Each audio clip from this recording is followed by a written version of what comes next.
Assalamualaikum warahmatullahi wabarakatuh. Sulitnya para ulama, waliullah, terdahulu menyebarkan agama Islam karena pengaruh Hindu animisme dan dinamisme begitu kuat. Maka beliau-beliau menyebarkan ajaran tauhid menyesuaikan dengan tradisi, berharap kelak di suatu generasi yang akan datang bisa meluruskan sesuai Al-Quran dan Sunnah.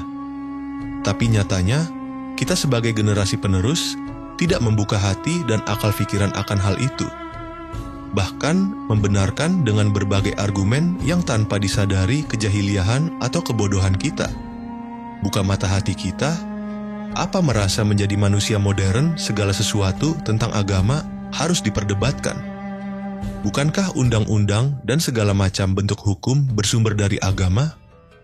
Apakah jika ada seseorang yang berusaha meluruskan akidah Islam dianggap sesat? Janganlah memandang seseorang sebelah mata keilmuannya dari siapa dan bagaimana keadaan dirinya.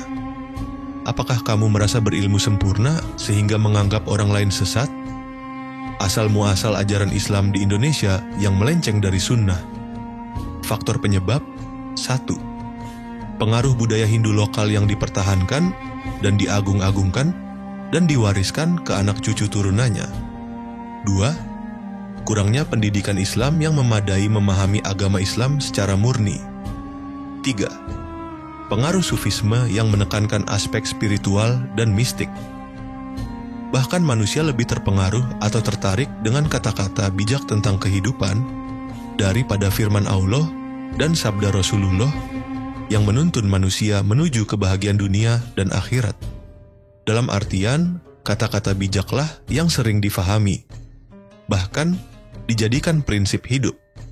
Ajaran Islam bukan bertujuan merubah adat dan budaya suatu daerah secara keseluruhan, seperti merubah bahasa, kamu menjadi antum, bukan merubah pakaian sarung menjadi jubah. Tetapi Islam meluruskan akidah keyakinan cara beragama Islam yang benar dan menjauhkan perbuatan dari murka Allah. Contoh praktik yang melenceng. 1. Praktik syirik. Meminta bantuan dari makhluk gaib atau melakukan ritual sesat, jimat, perdukunan, meniru atau mengikuti tradisi Hindu, Yahudi, dan Nasrani. 2. Praktik bid'ah melakukan ritual adat yang tidak ada dasarnya dalam Al-Quran dan hadits. Dengan dalih kemaslahatan bersama atau apapun yang berkaitan dengan zikir-zikir, ayat-ayat Al-Quran dianggap ibadah. 3. Praktik khurafat percaya akan ramalan. Budaya Hindu diterapkan dalam segala hal tanpa disaring akibatnya akan murka Allah. Guru agama kita begitu susah payah menanamkan akidah tauhid karena untuk mengajak melaksanakan kewajiban sholat dan puasa saja sangat sulit. Apalagi mengajarkan tauhid dan syariat Islam yang sebenarnya, yang pastinya bisa bertentangan dengan adat budaya lokal. Makanya penanaman ajaran membaca Al-Quran dan sholat yang dikedepankan berharap masyarakat bisa menjauhi perbuatan keji dan mungkar. Tapi nyatanya, mereka jauh dari ibadah tersebut dan kemungkaran akidah semakin jauh tersesat. Mengapa guru agama kita tidak mengajarkan ajaran Islam yang sesuai sunnah? 1. Kurangnya pengetahuan guru. 2. Pengaruh budaya dan tradisi. 3. Keterbatasan sumber daya, seperti kitab atau materi pelajaran yang akurat. Keempat, tekanan dari masyarakat untuk mengajarkan ajaran yang lebih diterima oleh masyarakat.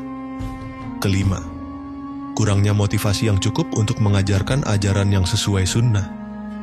Terkadang, seseorang yang berusaha menyampaikan akidah tauhid sangat sulit sekali, banyak cobaan harus dihadapi dari berbagai sisi. Dan konsekuensi menyebarkan tauhid adalah 1.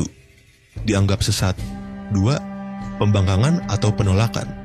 Ketiga, keterisolasian atau dijauhkan dari pergaulan. Keempat, ancaman, entah secara verbal atau fisik. Dan kelima, dicaci maki dan dibuli. Ketahuilah wahai umat muslim, semua nabi dan rasul intinya adalah mengajarkan tauhid, yaitu mengesahkan Allah sebagai Tuhan alam semesta.